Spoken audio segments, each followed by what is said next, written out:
Welcome, seekers of the past. Today, we witness the greatest tragedy of the ancient Roman Empire. Imagine a mighty ruler who conquered his own mind, writing timeless wisdom in the freezing winter snow. Now vividly picture his son, a mad tyrant bathing the Colosseum in crimson stains and endless chaos. How did the absolute wisest philosopher king give birth to the most brutal monster in human history? Let us travel back to the bitter, frozen frontier, where the tragic fall of Rome quietly began in the dark.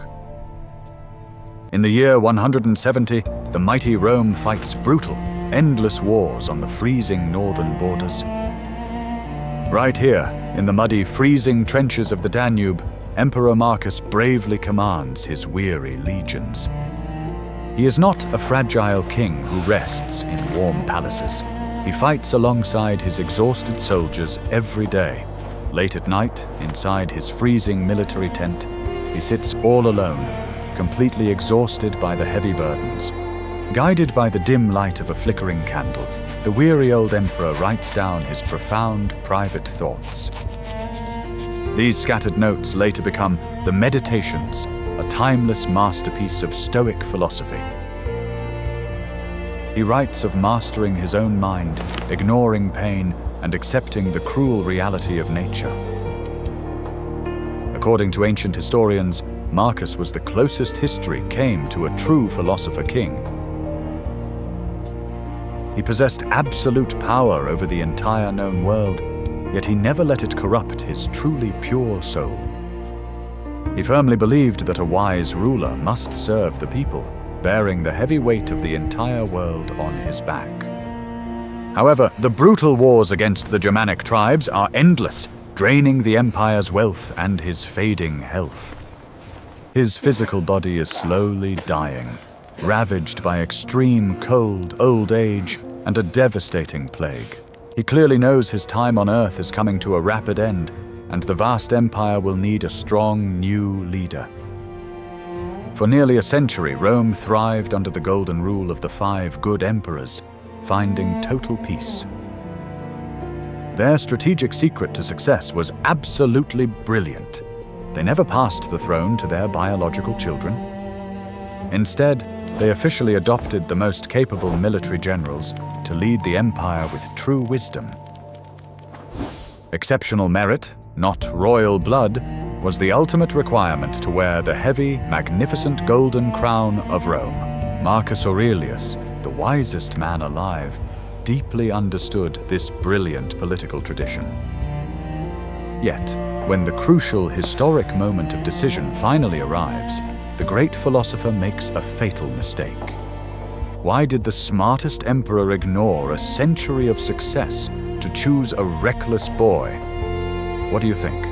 In the year 177, Marcus officially names his teenage son as co-emperor.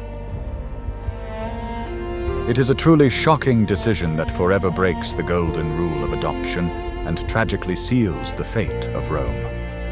Cassius Dio records that Marcus was utterly blinded by deep paternal love, hoping his troubled son would mature. Commodus stands beside his tired father, wearing pristine golden armor that has never seen a battle. The young prince is highly arrogant, heavily spoiled, and completely obsessed with his own physical beauty. While Marcus spends his nights reading ancient philosophy, Commodus dreams of violent, ruthless arena games. The veteran Roman generals watch in total silence, sensing a dark storm gathering over their Rome. They clearly see the cruel, highly narcissistic smile on the prince's face, a sharp contrast to his father's noble grace. For 3 years they rule together, but the dangerous ideological gap between them only grows wider. Marcus tries desperately to teach his troubled son the Stoic virtues of discipline and extreme self-control. But you cannot teach wisdom to a mind that is already poisoned by absolute power and luxury. In the tragic year of 180, the great Marcus Aurelius breathes his last breath in a freezing camp. The magnificent philosopher king is dead, leaving the keys of the greatest empire in the hands of a reckless boy. Immediately, Commodus abandons the northern wars, signing a weak peace treaty with the barbarian tribes. He does not care about securing the borders. He only wants to return to the glorious city of Rome. He deeply craves the roaring applause of the crowds, the luxurious baths, and the thrilling, ruthless arena spectacles. The Roman Senate welcomes him with forced smiles, completely terrified of the absolute power he now holds. Commodus quickly purges his father's loyal advisors, replacing them with corrupt and greedy men. The golden age of logic and reason is officially over, replaced by a dark era of madness. If you were standing in Marcus's place, would you sacrifice your own beloved son to save the empire? Tell us your thoughts. Meanwhile, back in Rome, Commodus loses his mind entirely, demanding to be worshipped as a living god. He claims to be the reincarnation of Hercules, dressing himself in a terrifying lion pelt. Instead of leading armies, the Emperor of Rome shockingly steps down into the dusty arena sands. He becomes a gladiator, an act considered extremely shameful and disgusting for any aristocrat.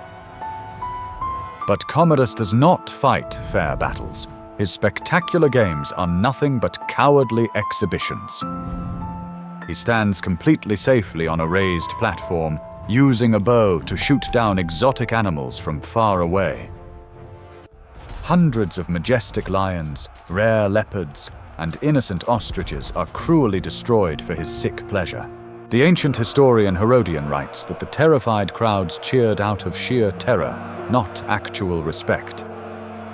His madness escalates when he forces injured veterans and disabled citizens into the deadly arena. He eliminates these defenseless people, pretending he is a mighty hero defeating mythical beasts. The Senate is violently forced to watch this horrific humiliation, clapping hands while planning secret treason. Meanwhile, the Roman economy collapses, drained by his extravagant games and massive corruption. Deadly famine and plague sweep through the city streets, but the mad tyrant only cares about his magnificent statues. He even renames the city of Rome after himself, officially calling it the colony of Commodus. The once glorious empire is now a giant theater of despair, ruled by a deeply paranoid child. Assassination plots multiply in the shadows, led by family members who can no longer stand the shame. Commodus responds with brutal purges, eliminating anyone he slightly suspects of plotting against him. The streets of Rome are stained with aristocratic ruin, echoing the darkest days of vicious Emperor Nero. The grand philosophy of logic, patience, and duty that his father championed has been completely burned into ashes. A ruler who cannot control his own basic desires will inevitably burn down his magnificent kingdom. The tragic end finally arrives on the very last day of the year 192 in the Dark Palace. His own inner circle, including his beloved mistress, decides that the mad beast must be silenced forever.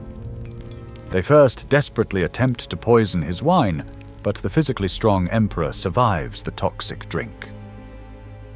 Highly desperate, they send a professional wrestler into his private bathhouse to finish the tragic final task. A violent struggle ensues in the dim light, ending with the mighty gladiator being slowly overpowered. The dark reign of Commodus ends in pathetic silence, leaving his broken body lying on the cold, wet marble. The Senate immediately erases his name from history, dragging his statues through the dirty streets. However, the damage to the empire is already done. The precious stability of Rome is shattered forever. Rome plunges into the catastrophic year of the 5 emperors, sparking a devastating civil war. Looking back, the tragedy of Marcus Aurelius becomes the most painful irony in human history. He spent his entire life trying to be a good man, yet his singular flaw destroyed countless innocent lives. Stoicism teaches us to carefully control what we can and gracefully accept what we simply cannot change. Marcus could control his deepest fear, his pain, and his vast, mighty armies, but he could never control his son's heart. His ghost stands silently over the ruins of Rome, a monument to the fatal limits of human logic. We still read his meditations today, finding total peace and profound strength in his beautifully written words. However, history also forces us to read the darkest chapters written by the absolute tyrant he crowned. It is a dark reminder that even the greatest minds have blind spots, especially when it comes to family. True greatness is never genetic. It must be earned through rigorous hard work, extreme discipline, and endless sacrifice. A mighty empire valuing inherited privilege over proven merit will inevitably collapse. The deeply muddy trenches of the Danube and the crimson sands of the Colosseum will forever tell this tale. The Philosopher and the Gladiator, bound by blood, representing the eternal battle between reason and madness. Rome did not fall in a single day, but the mortal wound was truly inflicted by a loving father's mistake. Marcus Aurelius mastered the world, yet he tragically failed to conquer the darkness inside his royal bloodline. Was his choice a tragic blind spot of a loving father, or a fatal political mistake? Comment below. If you deeply love history, please subscribe to our channel, like this amazing video, and share the untold truth.